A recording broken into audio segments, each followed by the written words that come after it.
మీరు కొత్తగా business start చేయాలనుకుంటున్నారా? మార్చ్ 16-17 హైటెక్స్ లో franchise India biggest ఫ్రో expo. Andhra Pradesh లో ఎన్నికల నగారా మోగింది. మే 13వ తేదీన ఆంధ్రప్రదేశ్లో పోలింగ్ జరగబోతుంది. దేశవ్యాప్తంగా నిర్వహిస్తున్న సార్వత్రిక ఎన్నికల్ని మొత్తం 7 దశల్లో నిర్వహిస్తున్నట్టు కేంద్ర ఎన్నికల కమిషనర్ ప్రకటించారు. ఈ 7 దశల్లో ఆంధ్రప్రదేశ్లో 4వ దశలో పోలింగ్ జరగబోతుంది. ఆంధ్రప్రదేశ్తో పాటు తెలంగాణలో కూడా 4వ దశలోనే పోలింగ్ నిర్వహించబోతున్నారు.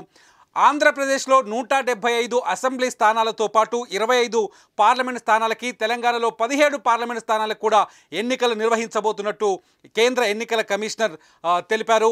కొద్దిసేపటి క్రితమే ఎన్నికల నోటిఫికేషన్ వివరాల్ని ఆయన ప్రకటించారు. 4వ విడతలో జరిగే పోలింగ్లో ఏపీకి ఏప్రిల్ అంటే ఇవాళ నుంచే ఆంధ్రప్రదేశ్లో ఎన్నికల కోడ్ అమల్లోకి వస్తుంది. ఇవాళ నుంచే కోడ్ కూసింది. ఇక ఏప్రిల్ 18వ తేదీన ఎన్నికల నోటిఫికేషన్ రాబోతుంది ఆంధ్రప్రదేశ్లో. ఏప్రిల్ 18వ తేదీ నుంచి ఏప్రిల్ 25వ తేదీ వరకు అభ్యర్థులు తమ నామినేషన్లు దాఖలు చేసుకోవచ్చు. ఏప్రిల్ 25వ తేదీ నామినేషన్ల దాఖలకు ఆఖరు తేదీ.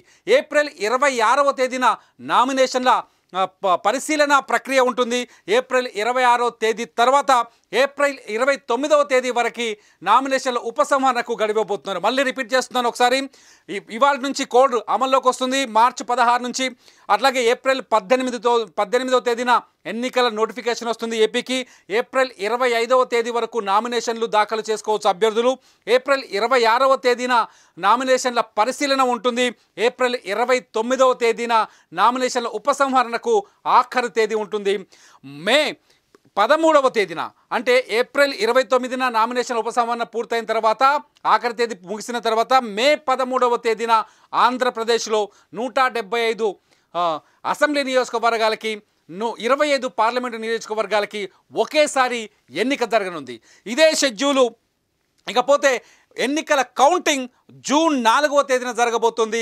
ఎన్నికల ప్రక్రియ జూన్ 6వ తేదీకి ముగుస్తుంది. సేమ్ ఇదే షెడ్యూల్ తెలంగాణలో కూడా జరగబోతుంది. తెలంగాణలో 17 పార్లమెంటు స్థానాలతో పాటు కంటోన్మెంట్, ఎవరైతే లాస్యా నందిత మొన్న కారు ప్రమాదంలో చనిపోయారో, లాస్యా నందిత చనిపోయి ఖాళీ అయిపోయిన కంటోన్మెంట్ అసెంబ్లీ నియోజకవర్గానికి కూడా ఎన్నికలు జరగబోతున్నాయి ఇదే తేదీల్లో.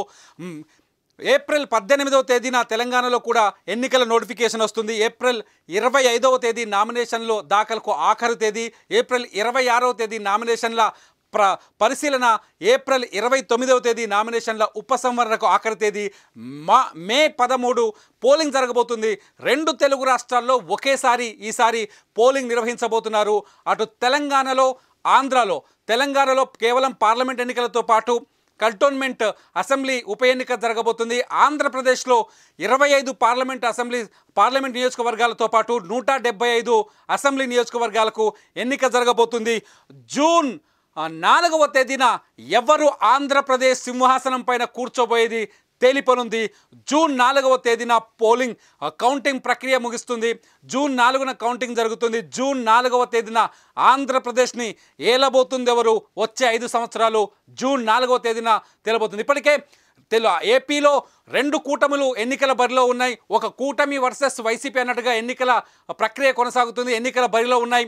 కూటమిలో జాతీయ పార్టీ అయిన కేంద్రంలో అధికారంలో ఉన్న బీజేపీ, టీడీపీ, జనసేన ఉన్నారు. వీళ్ళు ముగ్గురు కూటమిగా ఏర్పడి ఎన్నికల బరిలోకి దిగబోతున్నారు.